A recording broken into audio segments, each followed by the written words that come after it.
Hello les guys et j'espère que vous allez bien, c'est Wendy Grace et on se retrouve dans un nouvel épisode de Les Humains, le podcast qui parle de relations humaines, du cœur de l'homme et des sujets de société que personne ne veut aborder.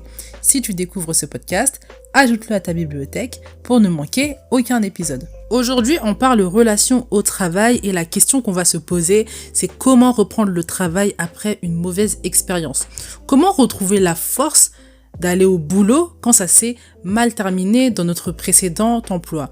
Comment retourner au boulot quand on a été mis au placard? Comment faire pour retourner au boulot quand on a mal géré notre relationnel? Je vais répondre à toutes ces questions dans cet épisode. L'idée, c'est de te donner des étapes à suivre pour reprendre le travail avec plus de sérénité d'un point de vue personnel et relationnel. Si actuellement tu rencontres cette problématique, l'épisode est pour toi. Prends de quoi noter et installe-toi dans un lieu calme. Une fois que c'est fait, on peut commencer. La première étape à suivre avant de reprendre le boulot, c'est de réaliser, et ça c'est un travail, réaliser, prendre conscience que tu n'es pas ton passé. Quand on a vécu quelque chose de difficile, quand ça arrivé plusieurs fois, on prend le passé pour quelque chose qui est une vérité générale, on prend le passé pour quelque chose qui va se reproduire. Or, le passé est au passé. On a cette habitude de penser que le passé va se reproduire parce que le passé, c'est la chose qu'on a connue et le futur, on ne le connaît pas. Le futur, c'est incertain pour nous. Alors que le passé, on l'a déjà vécu et donc, puisqu'on veut un peu rationaliser les choses, on se dit que les choses passées vont se reproduire. Mais ce n'est pas vrai. C'est pas parce que ton cerveau t'envoie une information que cette information est véridique. C'est à toi de filtrer en fait tes pensées. Et j'aimerais te dire que la première étape à suivre avant d'envisager de reprendre le travail, c'est de prendre conscience que le passé est au passé et que toute chose maintenant est devenue nouvelle. C'est-à-dire que les mauvaises habitudes du passé, tu peux les laisser au passé. Le traumatisme que tu as vécu ne va pas se reproduire. Tout ce qui est au passé est au passé. Maintenant, les choses, elles sont nouvelles. Avoir une relation avec Dieu, lire la Bible, ça te permet de réaliser que les choses ne sont pas figées dans le temps. Hier, tu étais cette personne, mais à partir du moment où tu as accepté Jésus dans ta vie, à partir du moment où Dieu est dans ta vie, les choses du passé sont au passé et maintenant toutes les choses sont nouvelles. Tu as une nouvelle intelligence, tu as une nouvelle sagesse. Il n'y a plus de condamnation pour toi. Là où il devait y avoir des conséquences négatives pour le futur, il n'y en a plus. En fait, les choses sont nouvelles. Tu vois les choses avec de nouveaux yeux. Si tu n'as pas lu le Nouveau Testament, ça t'intéresse, va lire le Nouveau Testament dans la Bible. Jésus, comment il se comporte avec les gens, en fait, tu te rends compte que il voit le potentiel en eux, il voit le futur en eux et il ne les condamne surtout pas pour leur passé. Toi qui as besoin de ne pas être condamné pour ton passé, va lire le Nouveau Testament, va lire l'Évangile, ça va vraiment te faire du bien. Prendre conscience de ça, ça te permet d'évacuer déjà une partie de ton stress parce que il y a une partie de ton stress qui est liée à l'appréhension que les choses se reproduisent exactement comme ça a été dans le passé. Or, ça n'a pas à se reproduire, ça ne va pas se reproduire. Une fois que cette vérité, elle est ancrée en toi, c'est plus facile d'avancer, t'es plus sereine, il y a une partie du stress qui s'en est allée et également c'est plus facile d'implémenter les prochaines étapes que je vais te donner.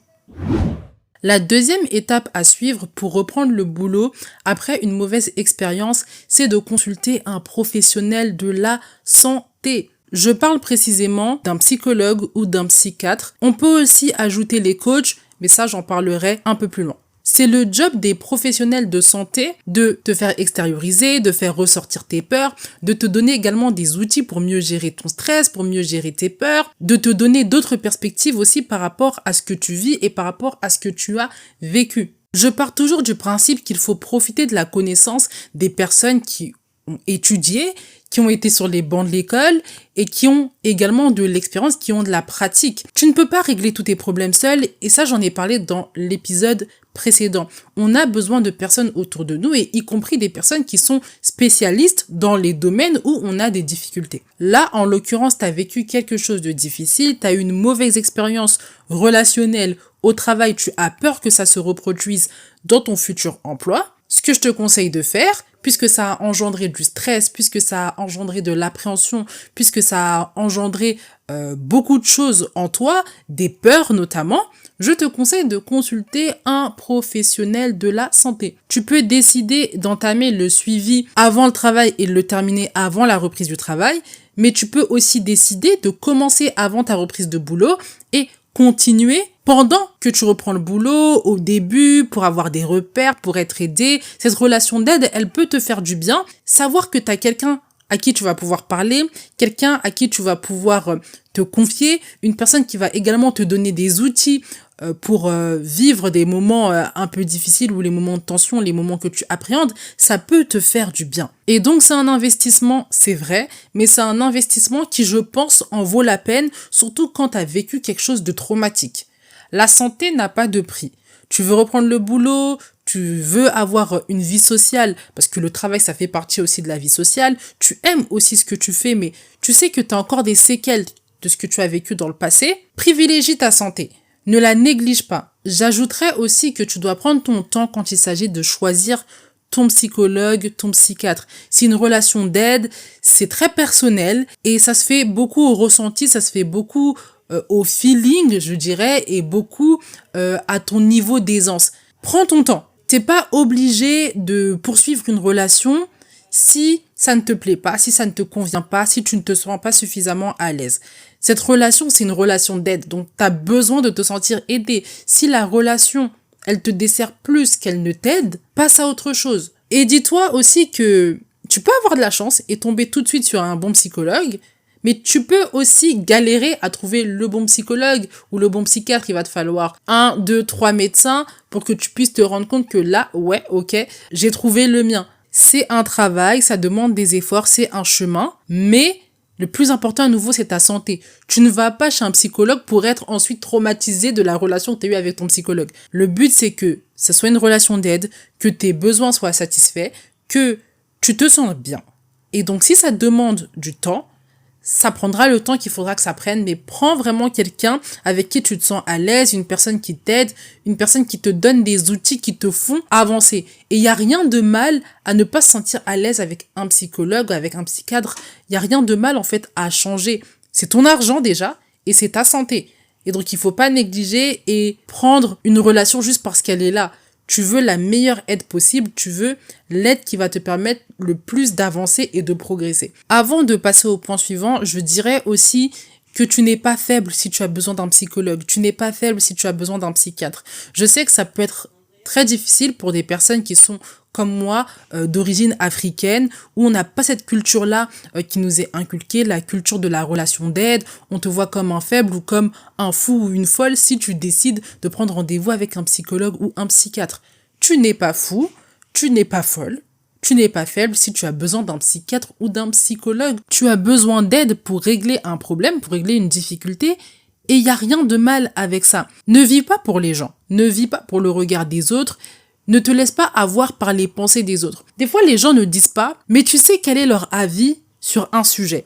Et puisque tu as leurs pensées dans leur tête, tu te dis, mais s'ils savaient que je voyais un psychologue, s'ils savaient que je vois un psychiatre, ils me verraient comme faible, ils me verraient comme fou, folle. Et moi, ça, j'ai pas envie, en fait. J'ai pas envie d'être représentée comme ça dans la tête de cette personne, notamment parce que c'est une personne à qui je tiens, j'ai une certaine révérence pour cette personne, j'ai un certain respect pour elle, et donc ça me fait mal que cette personne, elle considère que je suis faible ou que je suis folle. Quand ces pensées, elles surviennent, rappelle-toi que tu ne vis pas pour les autres, tu vis pour toi. Le jour où tu meurs, les gens vont continuer à vivre et toi, tu seras dans ta tombe. Donc, puisque t'as pas envie d'en arriver là, prends tout ce qui va être bénéfique pour toi. Les gens pensent ce qu'ils pensent. Les gens peuvent avoir leurs pensées. Mais toi, ne vis pas avec les pensées des autres, vis avec tes pensées. Et d'ailleurs, même s'ils pensent ça de toi, est-ce que ta vie, elle s'arrête? Si on considère demain que tu es folle, si on considère demain que tu es faible, est-ce que ça change quelque chose réellement à ta vie? Non. Tu continues d'avancer. Souvent, on surestime les conséquences du regard des autres sur notre vie. Souvent, on va penser que le fait que cette personne me regarde ainsi, le fait que cette personne me considère comme ça va me dévaster, j'aurai plus la force d'avancer, ça va être vraiment trop dur. La plupart du temps, les gens nous regardent comme ils nous regardent, ça nous fait mal, mais on arrive à avancer. Intègre cette pensée à l'esprit, tu peux avancer avec le mauvais regard des autres sur toi, ce n'est pas grave. Privilégie toujours ta santé, si tu as besoin d'une relation d'aide, ne t'en prive pas. La troisième étape à suivre pour reprendre le boulot sereinement après une mauvaise expérience, c'est de cultiver de bonnes relations autour de soi, cultiver la joie plus précisément dans ces relations. C'est une étape importante à ne pas négliger. Tu vas reprendre le boulot après une mauvaise expérience. Ça va être difficile pour toi. Tu vas être stressé. Tu vas appréhender. Ça ne va pas être facile. Si tu n'as pas de relation de joie autour de toi, si tu n'as pas de joie même de manière générale autour de toi, tu n'as pas réussi à cultiver cette atmosphère, ça va être d'autant plus difficile pour toi en fait de surmonter cette épreuve, de surmonter ces difficultés. Du coup, ce que je te conseille avant de reprendre le travail et même pendant ta reprise, c'est de cultiver des moments de joie dans tes relations. C'est pas le moment de te disputer avec les gens, c'est pas le moment de créer des conflits, c'est pas le moment d'être frustré et vexé pour rien, c'est pas le moment de tout ça. C'est le moment de la joie, c'est le moment de l'apaisement, c'est le moment de la paix, c'est le moment du fun, c'est le moment du cool parce que tu vas déjà reprendre un emploi, tu vas déjà être stressé, t'as pas envie de t'ajouter un stress en plus. Aussi, on est plus susceptible de faire n'importe quoi au travail quand on est déjà stressé à la maison, quand on est déjà stressé dans nos vies personnelles, que si c'est serein. Voilà pourquoi je te conseille de cultiver la joie. C'est le moment de sortir avec tes amis, c'est le moment de sortir avec tes enfants, c'est le moment d'avoir des bons moments avec ton couple, c'est le moment de te rappeler de bons souvenirs, c'est les moments de prendre soin de toi. Si tu n'as pas de relations autour de toi, déjà c'est un signe qu'il faut y penser parce que les relations c'est important. Mais en attendant, ce que je te conseille c'est de cultiver la joie autrement. Est-ce que tu as des passions? Est-ce que tu as des centres d'intérêt? Des activités qui te font du bien? C'est le moment d'user, d'abuser même de ces moments parce que tu vas reprendre le boulot, ça va être difficile, ça va être stressant. Si tu n'as pas ces moments de repos, ces moments de joie, si tu n'as pas ces replis, ça va être compliqué pour toi. J'insiste vraiment, ne néglige pas cette étape. C'est pas du temps perdu, c'est du temps où tu prends soin de toi. Cette mauvaise expérience, elle t'a déjà fait assez de mal, elle a déjà d'assez mauvaises conséquences sur ta personne pour que tu décides de négliger toutes ces choses qui vont te faire du bien. Le but, c'est de reprendre le boulot avec le moins de stress et d'appréhension possible. Pour ça, il faut avoir ces moments de détente. Pour ça, il faut avoir ces moments où il y a de la positivité, où il n'y a pas de stress. Si à la maison, il y a du stress, dans tes relations, il y a du stress, tu ne te consacres pas de moments pour avoir du bon temps, je répète, mais ça va vraiment être très difficile pour toi de vivre cette reprise de travail. Donc, ne néglige pas les bons moments, ne néglige pas la joie dans tes relations et dans ta vie personnelle. La quatrième étape à suivre pour reprendre le boulot après une mauvaise expérience, c'est d'apprendre de tes erreurs. Je ne dis pas que c'est de ta faute si tu as vécu une mauvaise expérience. Je ne dis absolument pas ça.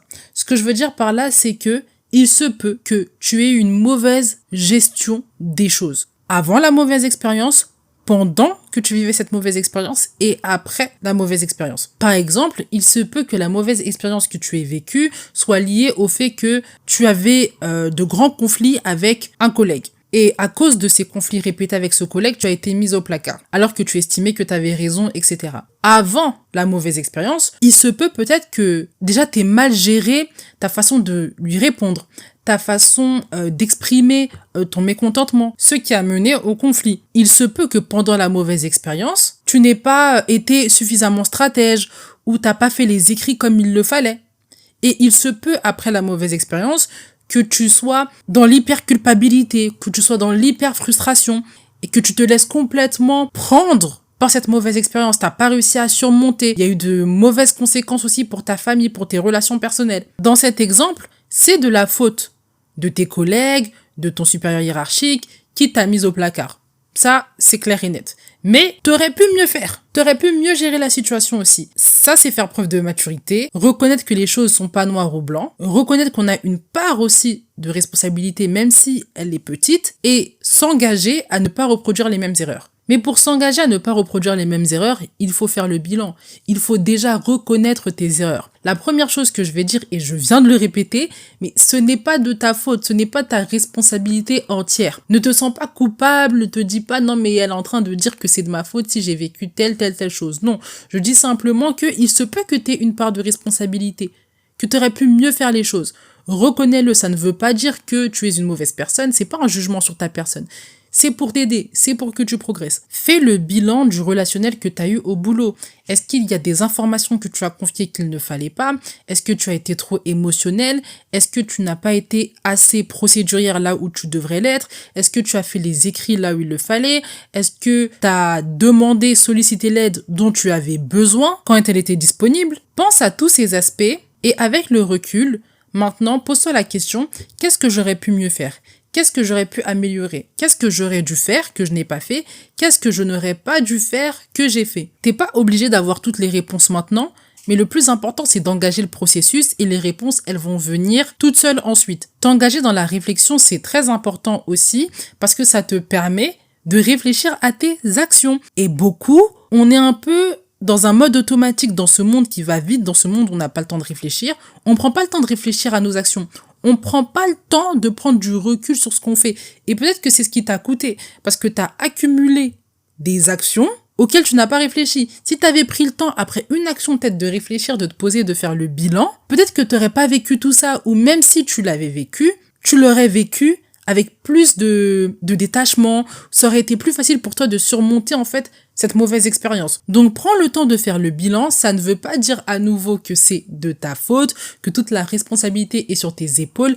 À nouveau, c'est pour te faire progresser et pour que tu puisses ne pas reproduire les mêmes erreurs que dans le passé. Je te donne un tips supplémentaire avant de passer à mon dernier point. Regarde aussi à tes relations personnelles. Il se peut que les habitudes que tu as dans ta vie personnelle, dans tes relations personnelles, ce soient les mêmes habitudes que tu implémentes, que tu pratiques dans ta vie professionnelle et c'est ce qui te cause des difficultés. Est-ce que dans ta vie relationnelle, personnelle, ça va? Si ça va, tant mieux pour toi. Mais si ça va pas, il se peut que ce soit les mêmes raisons qui causent le ça va pas dans tes relations professionnelles. Et enfin, la 5e étape à suivre pour reprendre le boulot après une mauvaise expérience, c'est de te former aux relations. Je ne cesserai jamais de le répéter. Les relations, c'est aussi un domaine où on doit apprendre. C'est pas un domaine où on avance de façon automatique. Non, on se forme aux relations professionnelles, amicales, amoureuses, aux relationnelles de manière générale, parce qu'il y a des principes qui régissent en fait toutes les relations. On apprend. Il y a une manière de gérer ces relations sainement. Il y a des manières d'entrer en relation, d'entretenir une relation, de se séparer sans drama. Il y a une manière de faire. Et ça s'apprend. On n'est pas obligé de vivre les choses pour apprendre après des choses mauvaises qu'on a faites. Non. On peut aussi apprendre en se formant. Écoute mon podcast, il est là pour ça. On ne fait que ça, parler de relations humaines. Si tu es croyant, lis ta Bible. La Bible aussi, elle regorge de conseils concernant les relations humaines. Demande aux personnes qui ont plus d'expérience que toi. Demande à des professionnels. Et là, je parlerai à des coachs. Prends rendez-vous avec un coach qui s'occupe de relations. Il y a des coachs qui sont spécialisés dans les relations professionnelles. Il se peut que toi, tu aies des difficultés qu'avec les relations professionnelles.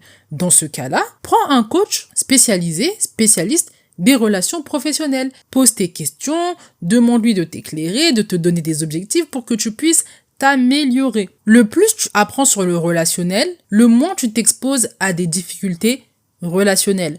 Achète des livres également, ça va t'aider. Il y a des livres sur la communication, il y a des livres sur l'entretien de relations, il y a des livres sur la toxicité. Également, si tu as des habitudes toxiques, forme-toi, apprends. Les difficultés relationnelles, ça n'a pas à être ton quotidien, ça n'a pas à être ta vie. Tu peux surmonter ça, tu peux avancer, tu peux avoir un environnement et des relations saines. Il suffit que tu mettes des efforts, il suffit que tu y mettes ton temps, que tu y mettes de l'investissement. Tu peux avoir toute l'expérience du monde, tu peux avoir toute la sagesse du monde, mais il y a toujours plus à apprendre. Et d'ailleurs, plus tu apprends, plus tu te rends compte que tu en sais peu. Et c'est un cycle, en fait, l'apprentissage. C'est fait de sorte à ce que tu continues d'apprendre. Parce que la vie, c'est ça, il faut continuer d'apprendre continuellement. Donc, tu peux avoir 30 ans, 40 ans, 50 ans, 60 ans, mais tu n'as jamais fini d'apprendre. Et dans la vie, on n'a pas envie de s'encombrer de choses difficiles. Elle est suffisamment difficile, en fait. Nos relations, elles sont là pour nous faire avancer, pour nous faire progresser, pour qu'on se sente bien, pas pour qu'elles soient toxiques, qu'elles nous mettent des bâtons dans les roues. Et pour arriver à ce niveau-là, pour arriver à ce stade, il faut apprendre. Et moi, la personne qui a un podcast autour des relations humaines, j'apprends aussi. J'écoute des podcasts, j'écoute des vidéos, j'apprends de l'expérience de mes parents, je pose des questions, je lis ma Bible, je fais des choses de sorte à apprendre. J'apprends et je me dis que c'est jamais terminé. Même si j'ai la sagesse du monde entier, même si j'ai vécu plein de choses, je ne connais pas tout. Et j'ai pas envie de m'exposer à des difficultés relationnelles. Il va déjà y en avoir du fait que on est différents les humains, qu'on a tous notre personnalité, qu'on a nos défauts. Donc, par nature, il y en a. Mais c'est pas parce que par nature, il y en a qu'il faut en avoir énormément, il faut en ajouter. Absolument pas. Donc, à partir d'aujourd'hui, engage-toi à apprendre sur le relationnel. Je te lance un défi. Si tu aimes lire, commande tout de suite un livre autour des relations humaines. Est-ce qu'il y a quelque chose qui est difficile pour toi? La communication, tu as des habitudes toxiques. Qu'est-ce qui est difficile pour toi? Recherche sur ta barre de recherche, achète le livre. Si tu aimes écouter des podcasts, circule dans la bibliothèque de podcasts, sur tous les podcasts que j'ai fait, plus de 100 épisodes de podcasts. Mets-en 3 dans ta bibliothèque, mets-en 3, télécharge-en 3 et écoute-les après cet épisode ou dans la semaine. Le plus tôt tu vas mettre ça en pratique, le plus tôt ça va devenir une habitude et le mieux ce sera pour toi, le plus tôt tu vas voir aussi des résultats dans ta vie relationnelle. Donc ne néglige pas. L'épisode touche à sa fin, j'espère qu'il t'a plu. J'ai partagé avec toi 5 étapes à suivre pour reprendre le boulot après une mauvaise expérience. Ne te surmène pas, tu n'as pas besoin de tout implémenter. Une chose à la fois, le plus important, c'est d'avancer, c'est de progresser. Si l'épisode t'a plu, je t'invite à mettre les étoiles et également à partager l'épisode. On se retrouve dans le prochain. Prends soin de toi, médite bien cet épisode. Bye!